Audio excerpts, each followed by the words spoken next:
Vous pensez que Wonder Woman, actuellement en tournage dans Paris, aurait pu venir faire un petit coucou dans Fanzone? Ça tombe bien, nous aussi.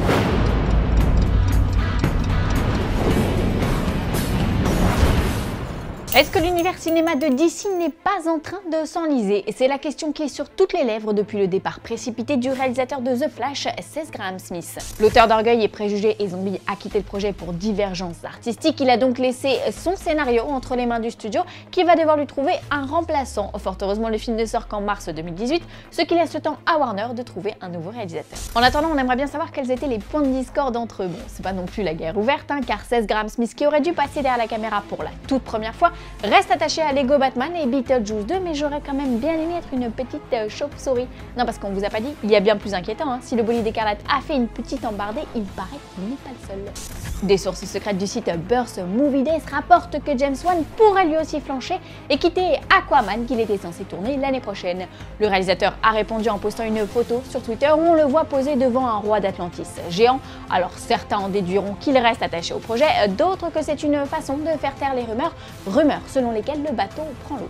Alors vous me direz, quand le bateau prend l'eau, il reste le capitaine, en l'occurrence Zack Snyder. Oui, mais voilà, alors que Flash tourne au ralenti et qu'Aquaman tombe sérieusement, Zack Snyder, lui, reste focus sur la Justice League, car il se murmure qu'après le relatif échec au box-office de Batman vs Superman, Warner souhaite reprendre le contrôle créatif de tout l'univers cinéma d'ici. Conséquence, le tournage de la Justice League a été retardé.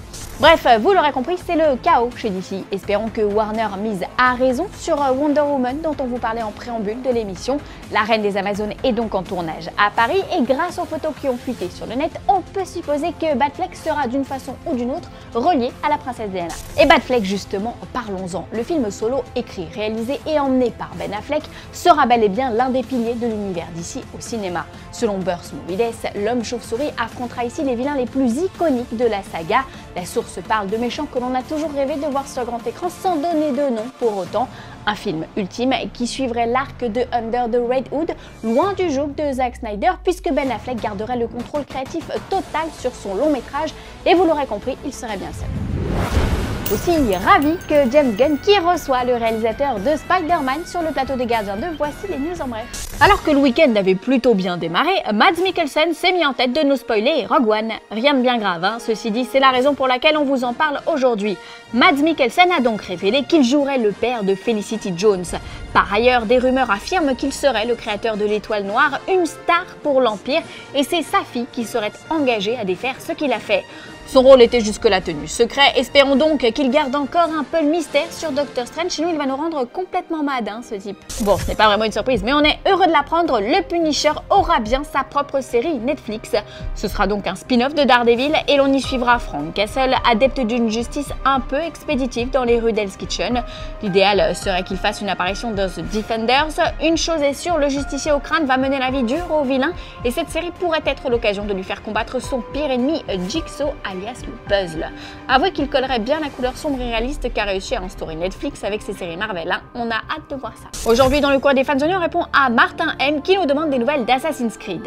Eh bien Martin, figure-toi qu'on attendait une bande-annonce en juillet lors du Comic-Con de San Diego, sauf que la Fox a décrété qu'elle ne mettrait pas un pied sur place. La raison ? Elle a peur du piratage et des fuites de contenu exclusif sur le web et en même temps, elle a raison de s'en méfier car il y en a chaque année. Résultat, aucun film Fox ne sera là. Pas d'Assassin's Creed, pas d'Avatar 2, ni de Trolls ou de Planète des Singes 3. La sortie d'Assassin's Creed étant calée au 21 décembre, on compte sur le studio pour fêter Noël avant l'heure et nous dévoiler ces images dans les plus brefs délais, sinon on leur envoie le Punisher.